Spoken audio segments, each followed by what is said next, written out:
कि मुझे बीजेपी वाले कोई काम ही नहीं करने देते, उसके बावजूद जो नारा लगाया है आम आदमी पार्टी ने एमसीडी चुनाव के लिए वो है केजरीवाल की सरकार, केजरीवाल के पार्षद। क्या ये आपको बीजेपी के डबल इंजन सरकार की भी याद दिलाता है? कहीं ना कहीं उससे इन्फ्लुएंस्ड नजर आ रहे हैं केजरीवाल? देखिए, इल्जाम वो लगाते हैं, नैरेटिव आप लोग सेट करते हैं। सच्चाई यही है, नैरेटिव हम सेट करते हैं। एब्सोल्युटली नैरेटिव आप लोग सेट करते हैं। ये बड़ा कन्वीनियंट मुझे है। आप कन्वीनियंट मैं आपको इसलिए बताता हूँ, मुद्दे वो तय करते हैं, मीडिया चलाती है उनको। मुद्दे जनता तय करती है। नहीं, एक सेकेंड, जब दिल्ली का चुनाव आया तो उन्होंने बोला कि जी यमुना मुद्दा है। आज वो ये बोलते हैं कि एमसीडी का जो मुद्दा है वो गाजीपुर पहाड़, कूड़े के पहाड़ का मुद्दा है। वो मुद्दे सेट करेंगे, वो बताएंगे। और आज जो आप मुझसे गाजीपुर पहाड़ के बारे में बात कर रहे हैं, आपने मुझसे यमुना के बारे में तो बात नहीं करी। अभी तुम्हारी बात ही शुरू हुई है। नहीं, आपने शुरुआत ही कूड़े से करी। इसके पीछे एक कारण है गौतम, क्योंकि आप ईस्ट दिल्ली से मेंबर ऑफ पार्लियामेंट हैं, गाजीपुर आपके बहुत करीब है, आपकी कॉन्स्टिट्यूएंसी में। यमुना भी मेरे उतने ही करीब है। हाँ, लेकिन यमुना के मुद्दे पे हम आएंगे। मेरा घर पोल्यूटेड यमुना, पोल्यूटेड हवा पानी में एमसीडी का क्या कॉन्ट्रीब्यूशन रहा है, क्या कुछ रोक सकता था, क्या कुछ काम कर रही है, क्या वादे कर रही है बीजेपी भी, उन सब के बारे में बात करूंगी। I will take one step at a time. Absolutely, I'm just saying कि वो मुद्दे से मैं आपका मुद्दा नहीं करूंगा क्योंकि मेरे पास कोई राइट नहीं है, लेकिन उनके पास भी कोई राइट नहीं है मुद्दे सेट करने का। मुद्दे जनता सेट करेगी। गौतम, मुद्दे जनता सेट कर रही है। अब दिल्ली की जनता के सामने 3 बड़े मुद्दे हैं, और वो 3 बड़े मुद्दे हैं broken roads, non payment of dues MCD workers की, और लैंडफिल साइट्स जो है। देखिए, ग्लोबली ये जो कूड़े के पहाड़ है, ये एक तरह से दिल्ली पर कलंक की तरह लोगों को नजर आते हैं। ये जो तस्वीरें हैं, ये सिर्फ इंडिया में ही नहीं, इंडिया के बाहर भी लोग देखते हैं, और हम देश की राजधानी की बात कर रहे हैं। तो इससे बेटर नैरेटिव होना चाहिए कि नहीं होना चाहिए? ये नैरेटिव मीडिया नहीं लिख रहा है, लोगों को दुख पहुंचता है। जैसे आपने बोला, आप खुद दिल्ली वाले, मैं दिल्ली वाली हूं, हमें दुख पहुंचता है, लोग मेरी सिटी के बारे में ऐसी बात करते हैं। तो ये गलत नहीं है, ये तस्वीरें दुनिया देख रही है।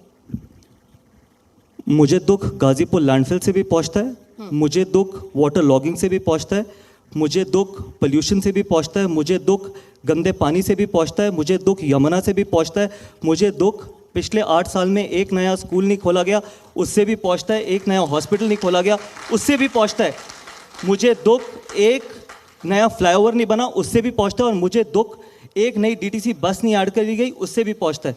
मुझे दुख इन सब चीज़ों से पहुंचता है। मुझे तो उस चीज़ से भी पहुंचता है कि जब दिल्ली के लोगों को 8 साल पहले ये गुमराह किया गया था कि दिल्ली को लंदन, पेरिस और न्यूयॉर्क बनाएंगे, ये सब झूठ था।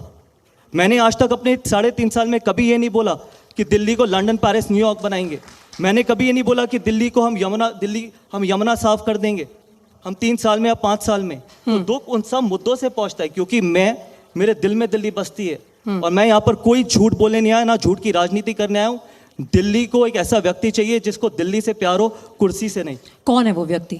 आप भी हो सकते हैं, लेकिन मुझे तो मौका नहीं मिलेगा। यहाँ पर जितने लोग हैं, टाइम लगेगा अपनी पॉलिटिकल कॉन्स्टिट्यूएंसी बनाने में। आपकी बन चुकी है। मैटर ये नहीं करता कि कौन है, वो व्यक्ति होना चाहिए कि जिसके दिल में दिल्ली बसती हो, जिसको कुर्सी से नहीं दिल्ली से प्यार हो।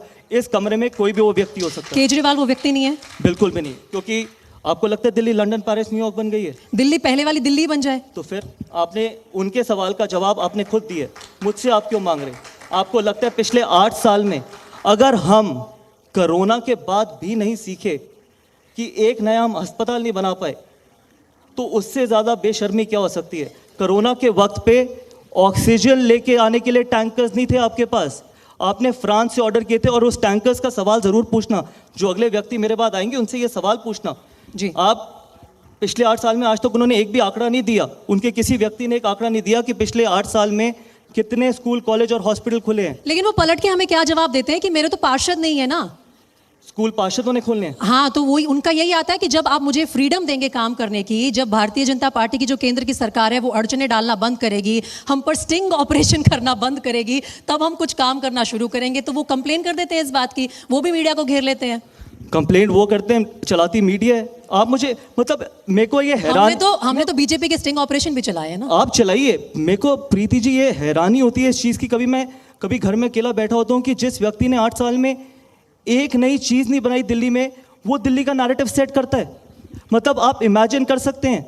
स्कूल्स की बात करते हैं, बताइए, कि एजुकेशन सेक्टर में बहुत क्रांतिकारी उन्होंने कदम उठाए हैं। जैसे मोहल्ला क्लिनिक की बात करते हैं। आप अपने बच्चों को मोहल्ला क्लिनिक में भेज सकते हैं इलाज के लिए? मैं वैसे दिल्ली की रेजिडेंट नहीं हूँ, तो मैं नहीं भेज सकती। इधर जो भी दिल्ली के लोग हैं, कभी मोहल्ला क्लिनिक में गए हैं अपना इलाज कराने? बताइए, खुल के बताइए। मैं बिल्कुल सच बोलता हूँ और सच सुनता हूँ आपके सामने। मेरी जनता नहीं है ये। लेकिन जब केजरीवाल ऐसे लोगों से पूछते हैं तो फिर लोगों के हाथ भी उठ जाते हैं, कहते नहीं, हैं, आप हाँ जी, बिल्कुल हम यूज बताइए, अगर करते आप हैं। गए तो बताइए। कोरोना के वक्त में गए थे, कोरोना के वक्त में वहां पर टेस्टिंग तक नहीं होती थी। आप बताइए, और बिल्कुल बताना, यहाँ पर मेरे बाद जो व्यक्ति आएंगे वो भी आपसे ऐसे ही पूछेंगे और उनको भी ऐसे ही बताना जो मुझे।